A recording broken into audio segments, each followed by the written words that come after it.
Hello guys, welcome my YouTube channel. जैसा आप लोग जानते हैं ये हमारा गांव है। तो अभी अभी तो हम घर के बाहर ही निकले हैं। चलो दिखाते हैं आगे अपना गांव।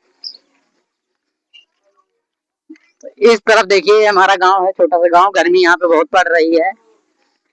तो जैसा गाइस आप लोग को बता दें, गर्मी यहाँ पे कम से कम 30 या 45 सेंटीग्रेड डिग्री पड़ रही है। गर्मी तो बहुत है गाइस, पर क्या करा जाए, गांव में तो रहती है गर्मी, सिटी तो है नहीं।